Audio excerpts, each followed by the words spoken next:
Boys, I just found out about this brand new anime, and this joint is mad wild, my guy.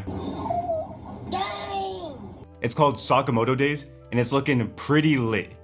It's about this OG legendary assassin. Wait, hold up. Real quick, before we get into everything, let me tell you what we're gonna go through in this video. I'm gonna cover a little bit of a background on what the show's about, why you have to watch it, and also go over what happens in episode 1. Sounds good? All right, let's get into it. So I first found out about the show after trying to watch Solo Leveling, and man, that show was some butt cheeks.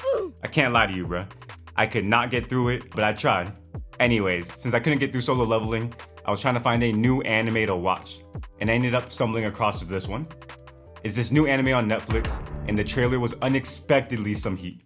The visuals were looking on fire, the action was looking great, and it's also apparently produced by the same studio from One Piece or Jujutsu Kaisen, something like that. So I was like, let me give it a shot. The show is about this legendary assassin named Sakamoto, and he was that guy back in his day. A real alpha male, real sigma male type shit. Nah, I'm playing that. That's stupid. Alright, anyways, he's retired, and he's been eating a little bit too much. Actually, a lot of bit too much. Man's looking real big body now, and you would think he's completely washed up. But nah, he's still got that dog in him. And now that he's retired, someone ended up putting a hit on him, and now he has a bunch of assassins trying to gun him down. But this man Sakamoto is ready for all the smoke. So even though he looks like he's big chillin', this man is a straight savage. But before we go into what happens in episode 1, don't forget to hit that like and subscribe button. Alright, now even though the year just started, I feel like this might be the anime of the year. It might be one of them ones. Now I'm not trying to hype it up, but just like Cyberpunk Edge Runners that was on Netflix, and that was crazy. I actually think there might be a season 2 of that coming out. I gotta check in on that, because if there is, that'll be dope. But nonetheless, Sakamoto Days is looking like one of them ones. Now let's go into what happens in this crazy pilot episode. Now off the intro, we get a solid flashback of Sakamoto in his prime. The boy kind of looks like that vampire Alucard in Hellsing. Do you know what I'm talking about? Does anyone else see that? I don't know, let me know.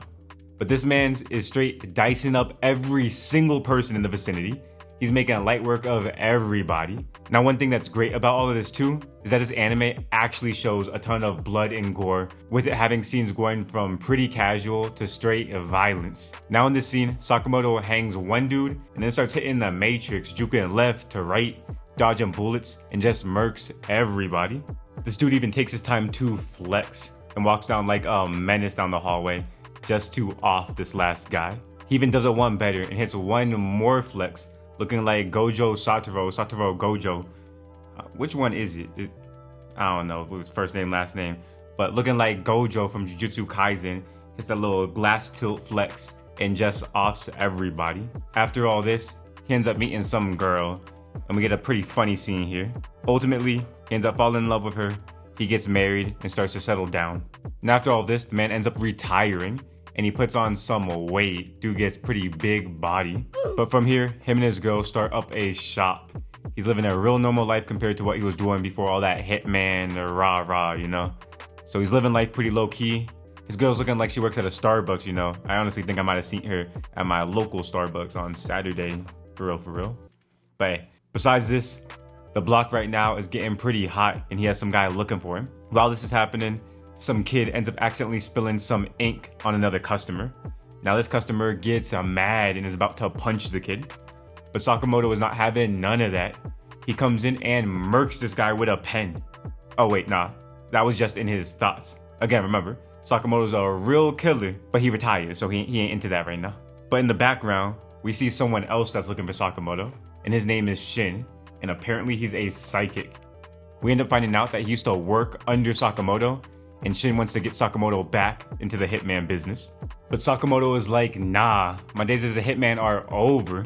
And then Shin starts to light up a cigarette, but Sakamoto slices that with the quickness. He points over to a sign, it says no smoking, and he's looking out for Shin's health. He says, maybe vape or something, but you know what I'm saying, you don't want this smoke.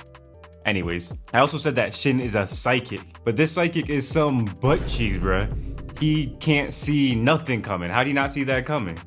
Maybe it's because Sakamoto is like that, but also you can't claim you're a psychic and then not know what's about to happen, so whatever.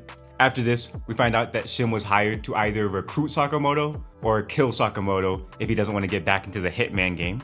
So now he's ready to run the hit on Sakamoto. He pulls out that blicky and goes in. But like I told you earlier, Sakamoto still got that finesse, he still got that dog in him. So he somehow manages to stop and deflect the bullet by just spitting out a piece of bubblegum or a cough drop. How, Sway? Take a few steps back. Shin is now struggling big time because he can't read Sakamoto's next move. And before he knows it, Sakamoto pulls up to the side and sneaks him. They end up wrecking up the entire store, and once Shin wakes up from the concussion, he's being served some food. Huh? Now yo, that's crazy. How do you get knocked out and then served up some food? That's crazy as hell. I'd be mad salty after that, bruh. Oh, another crazy thing too I just noticed. Sakamoto don't even be speaking. I don't think he said a single word this whole episode. He's just all about that action. No talk, all action. Now after all of this, Shin's boss tells him to go back and finish off Sakamoto. But Shin has too much respect for Sakamoto after this, so he offers to off himself instead.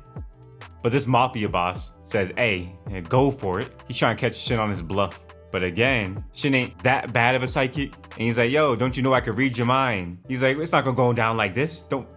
How you an assassin mafia leader and you don't remember that I can read your mind? This dude dummy to keep it a buck. Oh, but hey, while all this is happening, Sakamoto had, what you call those things? Sakamoto had a little wire or something. I don't know. He was able to hear the whole conversation. So he knows things are about to go down. He hits the switch and his whole shop transforms off some Dexter's Laboratory, some Dexter's Laboratory stuff. Throw back to your old school cartoons type beat. And now he got all these guns in the shop. It's looking like a John Wick scene. He's able to take his pick of whatever piece he wants. But rather than grab that AK-47, that 9.9, that 223, that 128711, wait, huh? Okay, no, that's not a gun, okay. But no, he grabs that smallest gun. And we end up finding out this is not even a gun. It was a taser. He said, y'all gonna be some light work. So Sakamoto enters the scene and he starts going crazy on the mob. He's making light work of everyone. And after this is all over, Sakamoto has Shin work at his shop. He's like, bruh, we took care of them. It's probably gonna be some other people coming up after.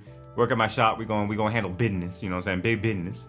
And now Shin might be an assassin, but he's not too bad at being a little shop owner or whatever. He's psychic, he can read minds. The customers are like, oh, I'm looking for something. He already knows what they're looking for. He's mega mind, big brain. He's like, I got you. So he's about to win Employee of the Month. You know what I'm saying? So it's a good team right there. So hey, all this happens in episode 1, and the pilot's looking pretty fire, great pacing, off to a great start. And now taking a little sneak peek on the next episode, we see this one girl. She's out here busting out, flying out a window, and ends up landing on top of Sakamoto. And based on her character design, she looks like she's about to be one of the other main characters. So I don't know if she got any powers, she's an assassin, or what's happening. But hey, we gotta look out for that. But hey, that's it for this video. If you like it, be sure to hit the like and subscribe button. Also, be sure to comment if you want to see me cover episode 2. It's looking like it's about to be heat, and I'm definitely trying to cover it, but just give me some feedback, you know what I'm saying? Let me know what's up, tight shit. All right, but appreciate y'all watching. Thank you for your time, you know what I'm saying, for the vibes. I don't even know what am I talking about. Oh, also, this video took so long to record. I had to take so many extra takes. My setup was messing up, and I had to re-record this so many times. Bruh. All right. I don't know, just had to let y'all know, but I hope you enjoyed it. See you in the next video. And yeah.